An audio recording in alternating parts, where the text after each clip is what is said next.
Alô galera, tudo bem com vocês? Olha, missionário João Batista Ferreira na área para mais outro pequeno vídeo. Agradeço os que estão curtindo, os que estão visualizando os vídeos anteriores dessa minha pequena formação, né, que eu faço aqui no YouTube, missionário João Batista Ferreira, aqui presente, tá falando com vocês, pedindo essa força, né, para vocês compartilharem, para que a gente suba mais os inscritos do canal e chegue a mais pessoas esse conteúdo, né? Eu tô fazendo essa formação de mais, vai ser mais de 100 vídeos formando o cristão católico na fé, né? Prestem atenção que é uma formação totalmente gratuita, você não paga nada. Eu vou mostrar para vocês como de fato viver a nossa fé católica e entendê-la. Vamos pedir a intercessão do servo de Deus, o Padre Pio de Petricina, Nossa Senhora de Anguera, nesse grande mistério da salvação do nosso Senhor Jesus Cristo. Olha, eu estou fazendo vídeos e vou pegando ali do final, do começo das argumentações protestantes, que eles falam que a igreja se perdeu no século XIII, a partir de Constantino, a partir do Edito de Milão do ano 313. Eu vou mostrar para vocês que tudo aquilo que é falado é mentira. Aí eles colocam que a igreja entronizou, né, ou introduziu, melhor dizendo, heresias dentro da doutrina, como por exemplo, ó, o próximo vídeo que eu vou fazer para vocês vai ser a oração pelos mortos, né? Eles alegam que foi introduzida dentro da doutrina cristã, que não existia, não é bíblico. Eles falam que foi introduzido no ano 310.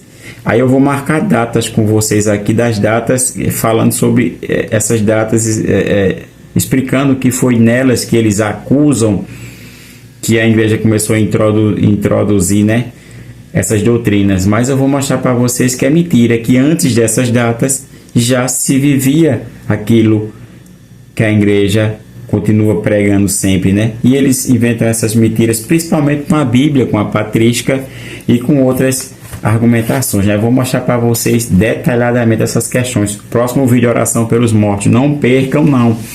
E esse da agora, irmão, tu vai fazer o quê? Olha, eu vou fazer um tiroteio de Bíblia com vocês aqui.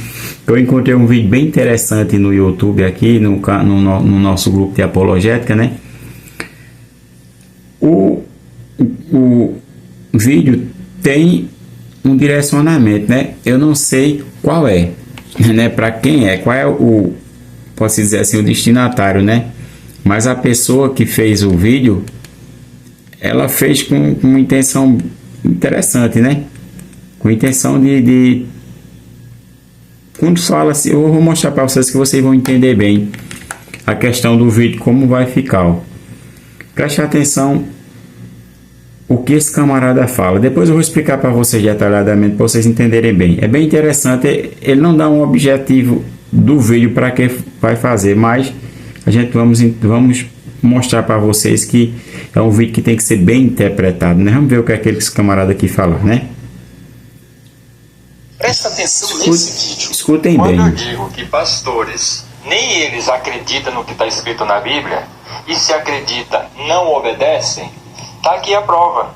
Olha o que está escrito aqui em Atos 7:48. Tem uma colinha aqui, ó. O Altíssimo, porém, não habita em templos feitos por mãos de homens. Eita. Agora vamos em Hebreus 9:24. Pois Cristo não entrou em santuário feito por mãos de homens. Vamos para o terceiro? Atos 17:24. O Deus que fez o mundo e tudo que nele há, sendo o Senhor dos céus e da terra, não habita em templos feitos por mãos de homens. Vocês acreditam, os evangélicos acreditam tanto na Bíblia, por que não obedecem?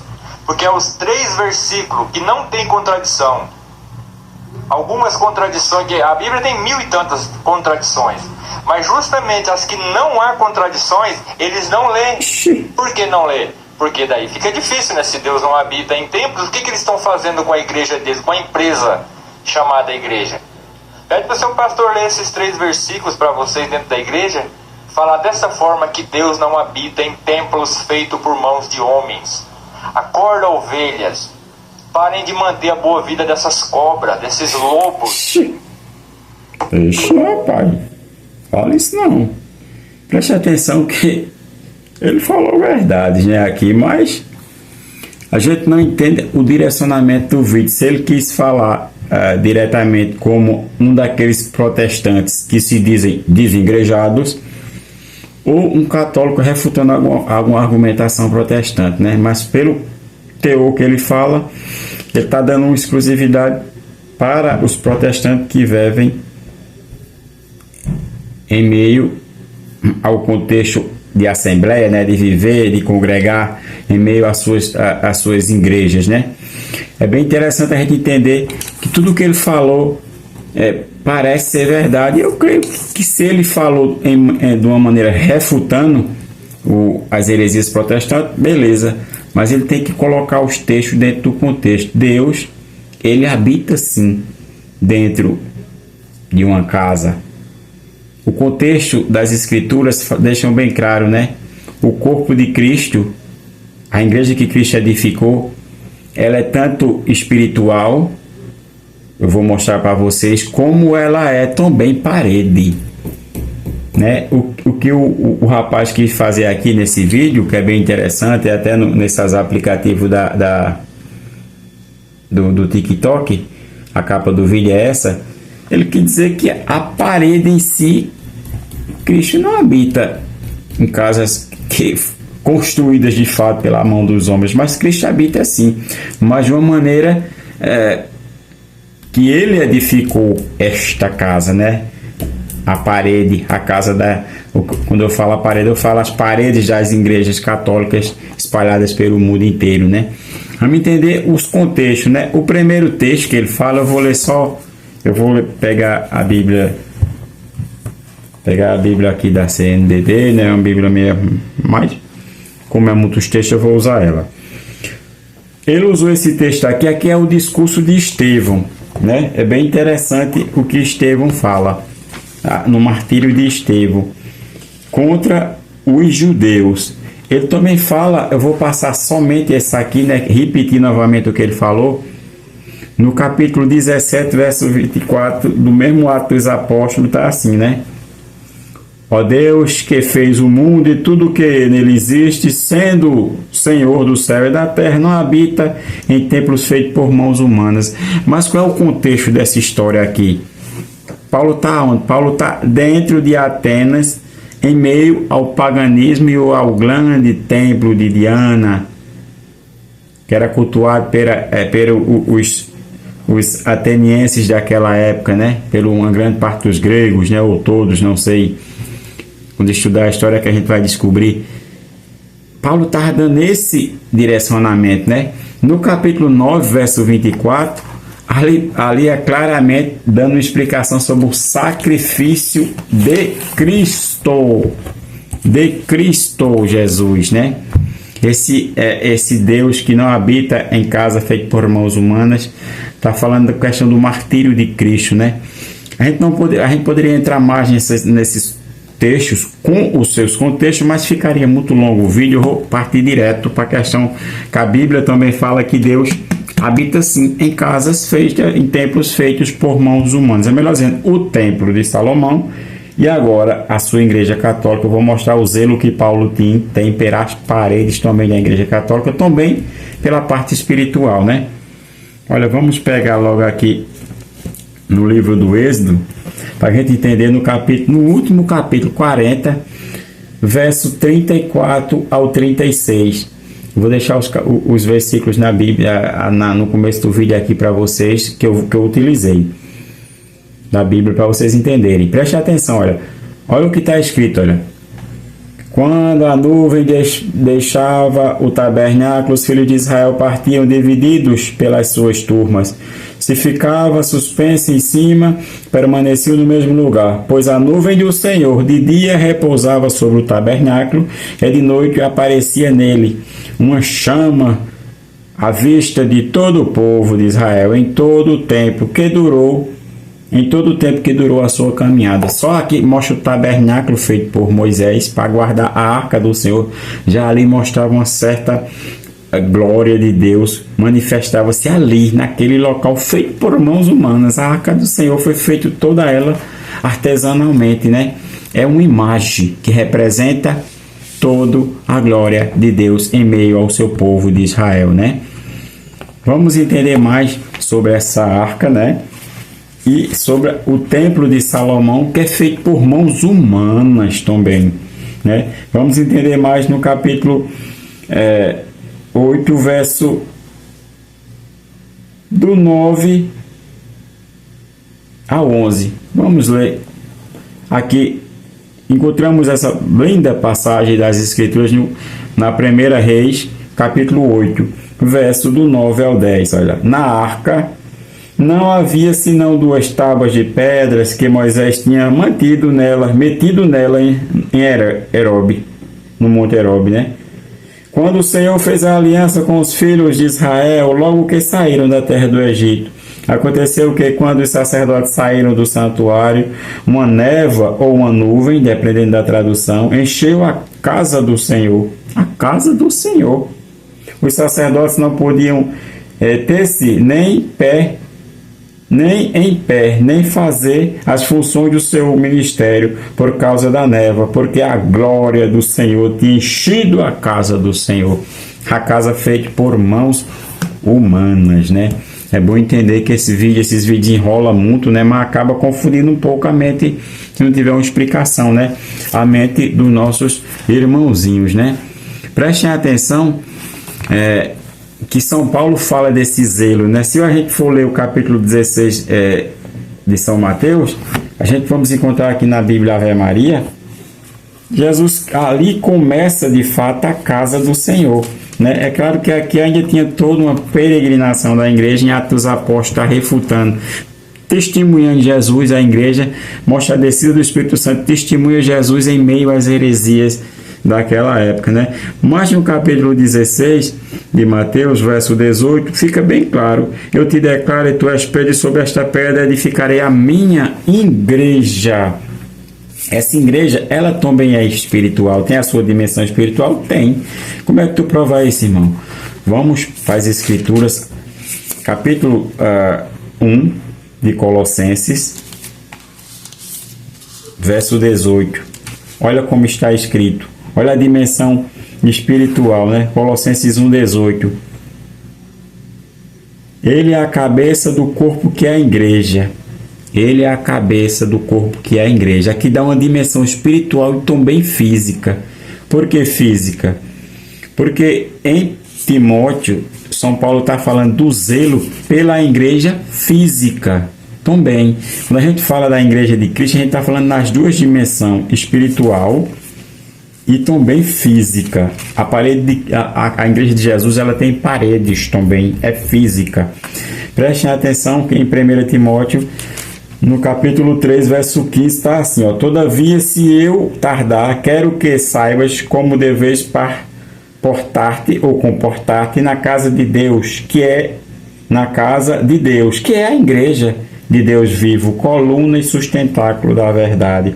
Coluna e sustentáculo da verdade. São Paulo está falando aqui, ó, se eu tardar, se eu demorar a chegar, ó, é para saber comportar-te na casa de Deus, na casa. Portanto, não, eu sou o templo do Espírito Santo? Sim. Mas eu sou igreja? Não. Eu faço parte dessa igreja. Eu posso ser igreja se eu falar de uma maneira comunitária. A igreja católica é universal. Mas eu não sou a igreja de Cristo, um indivíduo. Não pode ser. O próprio Paulo refuta isso nas cartas dele aos Coríntios, né? Eu não sou um indivíduo, uma igreja de Cristo, mas eu faço parte da igreja de Cristo, que tem duas dimensões, espirituais e também de parede. Por que de parede? Porque o próprio São Paulo fala em Efésios, no zelo por essa igreja, sim, no zelo. Depois da carta aos Gálatas, né, tem São Paulo escrevendo aos Efésios, no capítulo 3, verso 21, e ele fala assim, ó: a ele seja dada a glória na igreja e em Cristo Jesus por todas as gerações de eternidade. Amém. Aqui na Bíblia Ave Maria está: por todas as gerações de eternidade. Amém. Na igreja. Mas como? Dada a glória a Deus na igreja. Se eu for pensar como um irmão protestante, que eu sou a igreja, assim eu tenho que falar Paulo teria que falar assim: eu que sou a igreja, eu dou glória a Deus. Não, vá para a igreja, que é lá que se dá glória a Deus. A igreja parede, física também. Quando nós falamos de igreja, vamos entender nas duas dimensões, espiritual e também física, né?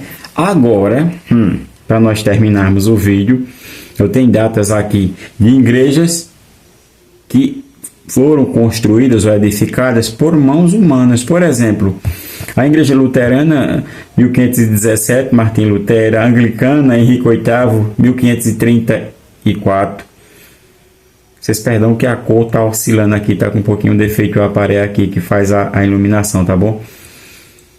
Aqui é a igreja construída por mãos humanas. O Calvinismo, que veio em 1536, mãos humanas. A Igreja Batista, 1605, mãos humanas. A Igreja Batista, ou que teve uma reforma dentro dela, a Igreja de George William, 1639, mãos humanas. A Metodista, 1744, mãos humanas. Os Mormons, 1829, mãos humanas.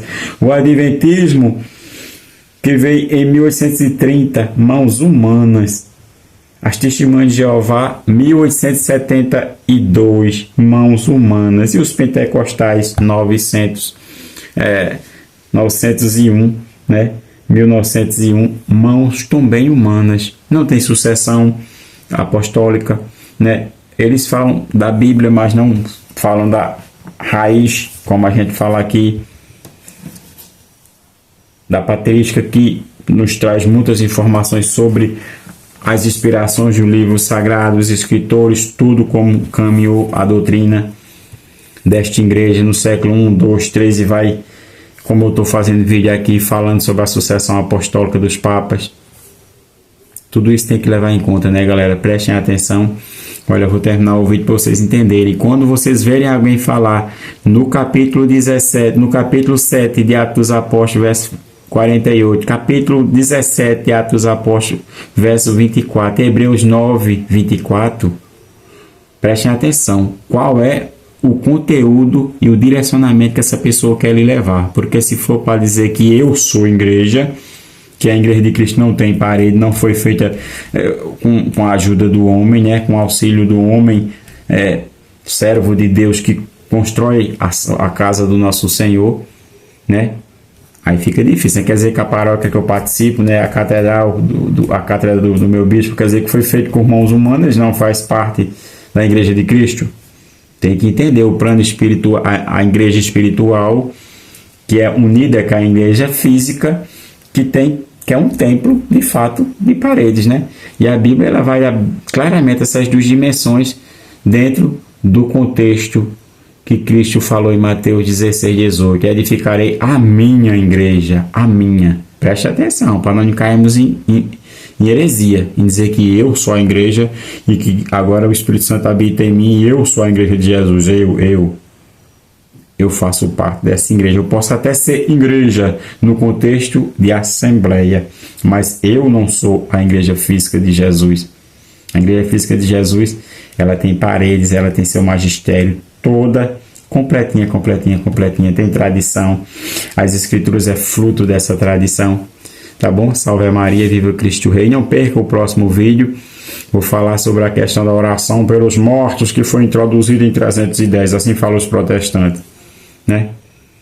Vamos meditar e afunilar bem as escrituras nessa formação, e quando aparecer um videozinho assim que fala-se alguma coisa nesse sentido, que pode trazer uma contradição na cabeça dos nossos irmãos, a gente vai esclarecer, vai mostrar para vocês. Salve Maria, viva Cristo Rei.